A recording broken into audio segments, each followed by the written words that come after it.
Okay, hello everybody. Welcome again to Author Story. I'm Alexander Lim, your host every week, and I'm here today with another inspiring guest, Carol Colborn, who'll be telling us about her story as an author and writer of the book Carolina, Cruising to an American Dream, a travel book. So, Carol, welcome to Author Story. Well, thank you very much for having me, Alex. It's really a pleasure to having you as our guest. So to start things off, Carol, why don't you tell our audience something about yourself and your book? What's your story and what's the story behind the book? Well, it's really a travel story across North America. Right? 49 American states, 9 Canadian provinces, and 6 Mexican states. Okay. But behind the story is another journey, which is an inner one. Okay. It was a transformation that I went through from becoming a Filipino Right. and then to an American and to a Filipino American. Okay. And the other transformation is that of becoming a wife, Okay. a real wanderer, and a writer. All right. Cool. So what is that journey about, like from becoming a Filipino to an American to a Filipino American? What was that all about? I mean, like, how do you go through Well, this? the I went to the United States because I was fascinated with the country and I wanted to retire there. First of all, because North America was the home of my 2 kids, Okay. All right. just my eldest and my second. And so I said I was going to. I was burned out in the Philippines from a corporate life, and I said I was going to relax and take care of grandkids. And so it was foremost also to find somebody to a second chance to being a wife. Right. And so I was somebody. My sister put my profile on the net and and some people talked to me, and I found somebody. Oh, okay.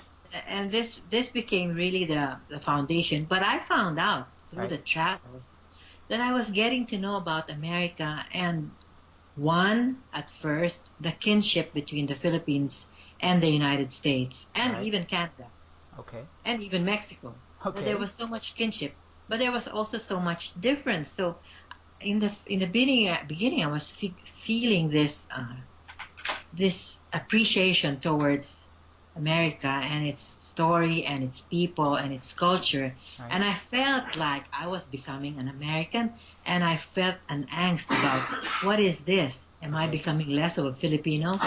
But when I came to the Northeast and I found out completely, because I traveled from the west to the east Okay. and from the north to the south, Right. and I found out that no, I was also picking up all these perspectives from that of a Filipino, that I hadn't forgotten my roots. And so Okay. I went back to LA and repledged my loyalty to the Philippines and became a dual citizen. And Okay. that's how the story became. I see. First, I thought I was completely becoming an American, and then I found out that no, I was really not being melted into the pot, the melting pot that America is. Right. I was actually being cooked into a chunky stew where the Okay. potatoes, the beef, and the carrots were retaining its own identity, Right. and I had retained my own identity too. So I was boiled, I was cooked into the stew. I was not boiled into the melting pot. All right. All right. Cool. Fantastic. So now, taking a cross country trip actually is a dream for a lot of people, but not that many people actually go out and do it. What inspired you to take a cross country trip in an RV? Was this like a spur of the moment thing? Was this a planned thing? How did this come Oh out? no, I'm really a travel. I have the travel bug. Ever Okay. since I ate all those chicken feet when I was young. All right. Okay. Remember that the story that Uh-huh. if you eat a lot of chicken feet, you're going to be traveling a lot. And Okay. and All right. so and so I found somebody that I can travel with. All right. He has been traveling throughout his life too, like me. But then he said that the American dream really is that of discovering freedom to its fullest extent, and that is Right. traveling the boondocks and the vast spaces of America in an RV. There Okay. are 8 million RVs in America, All right. and there are 30 million who use them.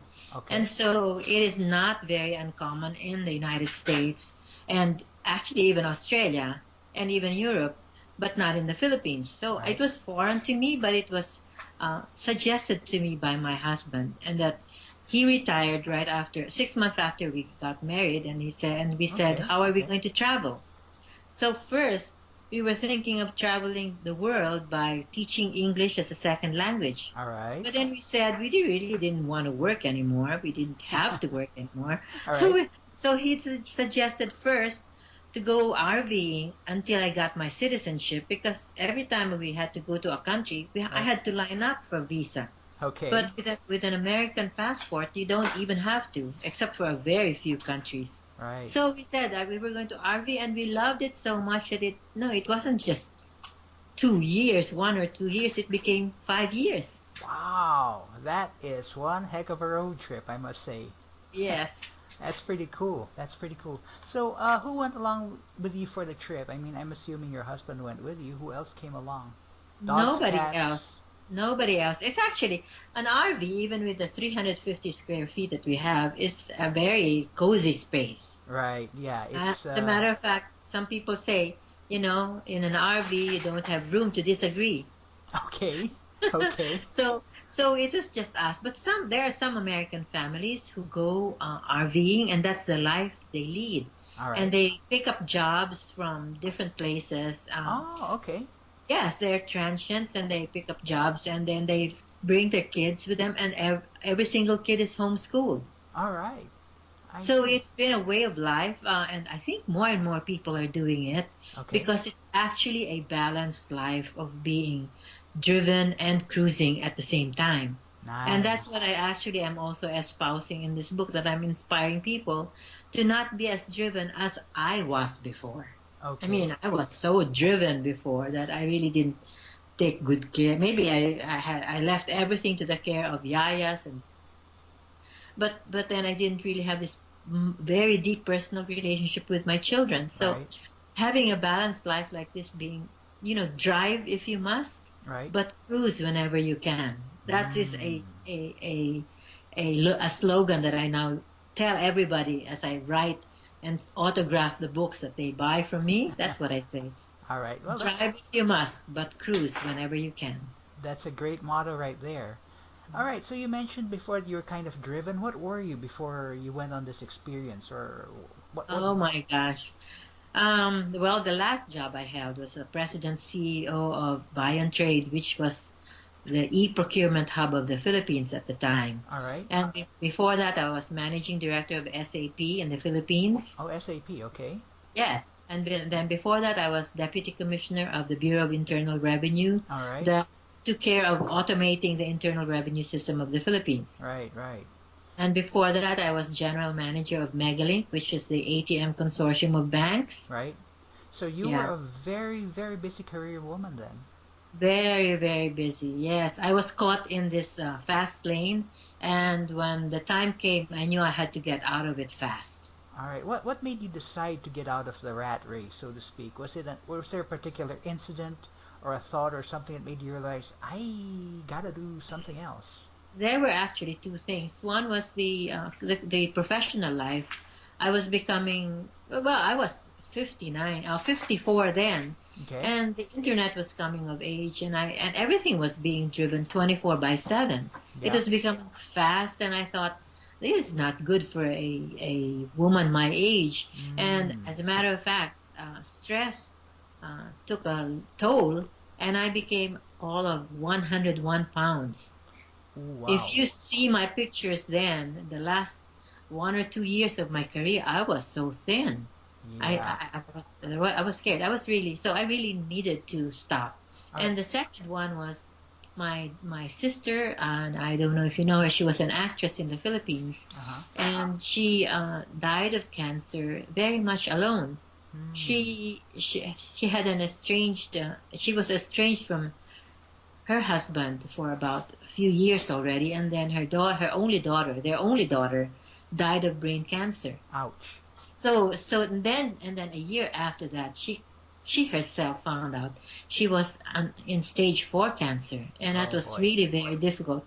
And she lived with me in the last few months of her life, Right. and I saw how being alone is really not a good way to live, and not how the Lord intended us to live. Right. So right. I told myself, since my youngest daughter, was already had already been at with her career for 2 years, it was already time for me to be a Mrs. Happy in America. All right. Okay. Fantastic. I I got had a that. chance, I think, Oh yeah, yeah, and or I yeah, thought I it's did. not. No, right. I'm just curious, just for the sake of our listeners, how tall are you? I mean, to give an idea of relative idea Five of that two, 101 pounds. Okay, 5 to 100. five Yeah, two. you were a slim person then. Well, Yes, 5 to yes. 101. Okay, I got that. All right. I'm So, now 120. all right, a lot better. A lot Yeah. better, definitely.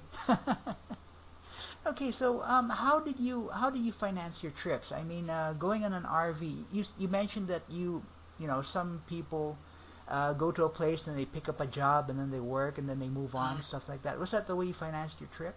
no, well, we were retired. Both my husband owned a business when I met him, and he what he did was he sold his business. Okay. So in effect, we are not that well off, but we Uh-huh. can finance our retirement. We had planned on our retirement.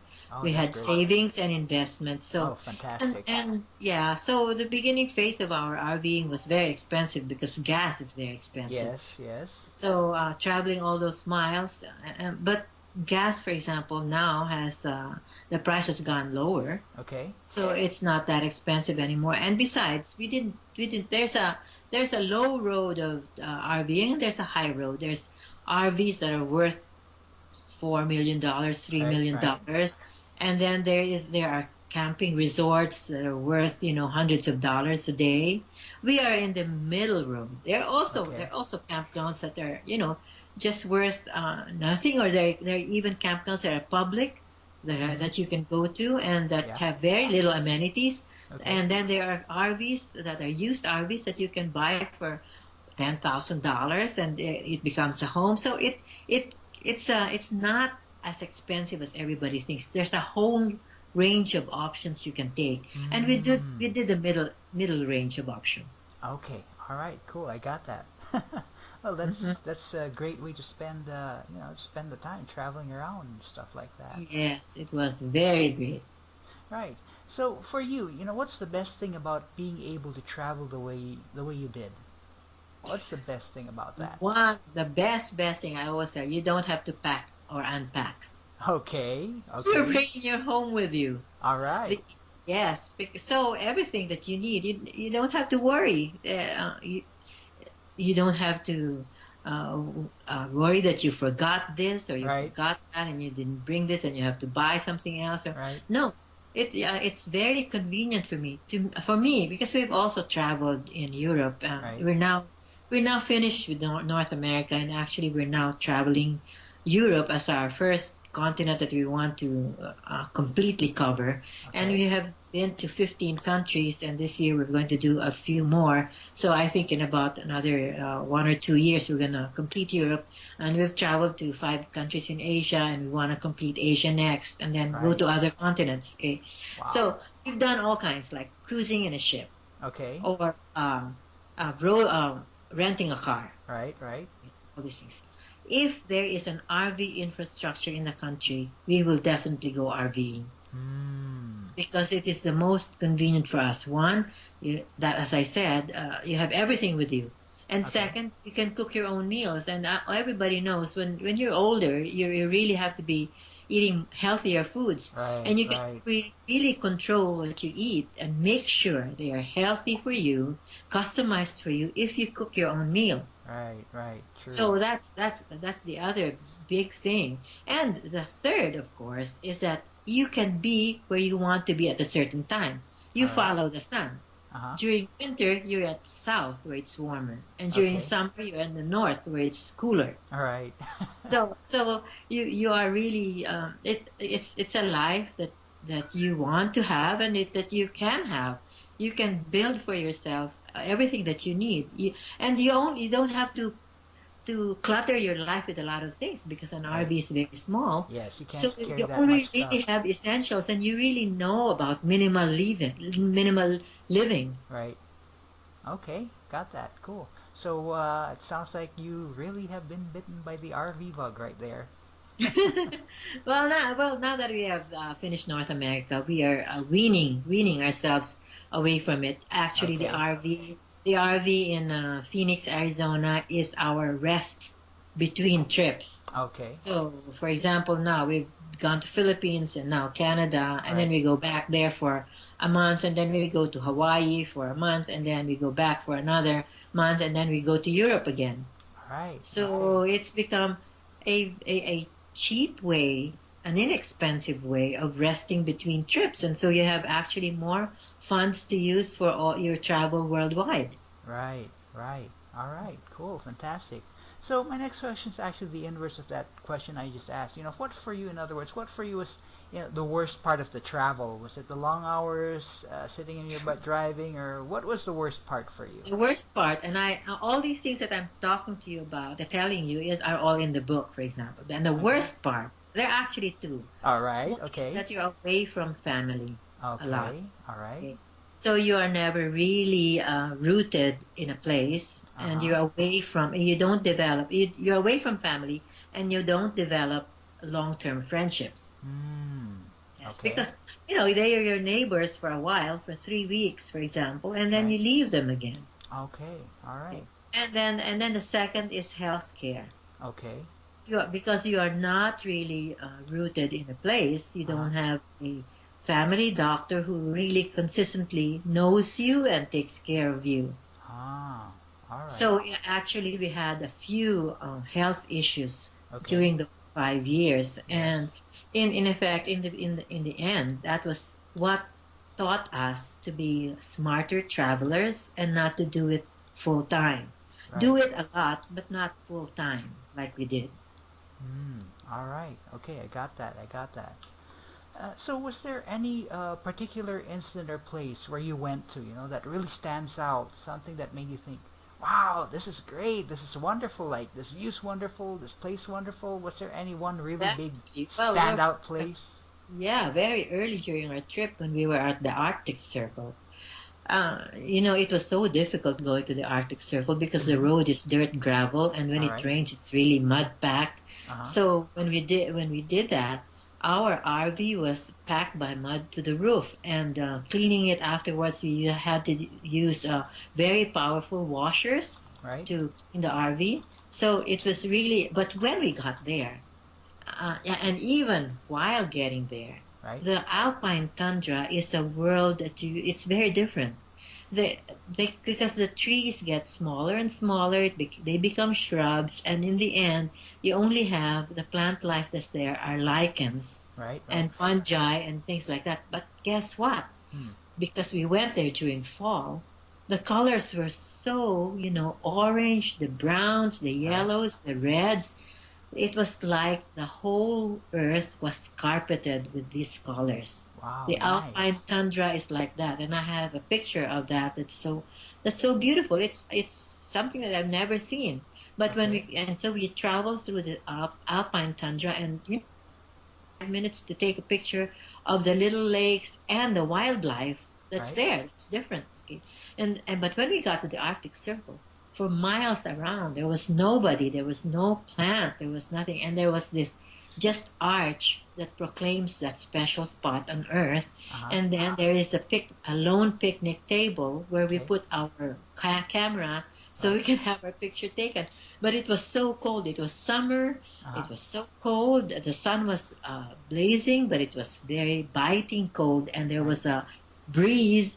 And so we were only there, standing there for about maybe a minute to have Okay. our picture taken, and we rushed back to the RV. But it's such a special place, I said, because that's where you can really commune with yourself. There's nobody around, not even Hmm. plants or anything, and it's the conditions are harsh. I can just imagine what it is during winter. But I said, it's still part of this world, and this is how you can really view your significance on Earth. Right. You can be so small, so nothing, or so, and everything else is so different from what you know, that there's so much more to know, Wow. that there is really a greater person, a greater being outside of you that's orchestrating a lot of these things. And there can be science behind it, but there can also be this spiritual significance behind it. It was so Yeah. it was surreal for me, very Okay. significant. When I'm asked, I always tell them about that experience. There are several Arctic Circle points you can go to on Earth. I think there's about 20, Right. and that was the spot we chose because Uh-huh. we were about 3 days behind the bragging rights, and we said, we should do it, and we Okay. did. All right. I can tell that that particular instant. I mean, I can hear the wonder in your voice. It was something definitely more than just scientific and physical. I get the sense that there's a bit of the spiritual as well. Yes, very much. Okay. I was saying there's indeed a master gardener, a master sculptor, a master potter, master painter, and Right. even a master coordinator. Uh-huh. Right. Okay. Cool. I got that. So, other than the book, which is definitely a very concrete result of the trip, I mean, the book's out there. Has there been anything else that you got out of the trip? Like, did something change for you, or? Oh, yeah. As I said in the beginning, there was a big transformation, right? So, Mhm. aside from becoming a writer, becoming an American, and becoming a wife, I also learned about becoming a smart traveler. Okay. So there were so many lessons learned. I really believe travel drives change, Okay. and extensive travel like we did drives more extensive change. Mm, nice. Those are interesting words of wisdom right there. All right, I got that. So, was creating a travel book the main intention of doing the travel, or did it just come up? Sort of like you just did the Oh trip no, and decide later it on. just came up. Yes, Okay. midway in our travels, I thought of documenting what we were seeing. I mean, there were so many things happening. So we set out June 2009, and by Okay. March 2010, I was starting to blog. Okay. Because I met some bloggers on the road, and they were telling me to do this, and they taught me blogging basics. They Okay. taught me first photography basics and then Okay. blog basics. Okay, Okay. so the elements that you need to create a blog. I did, and when I had about 200 blog posts, I said, my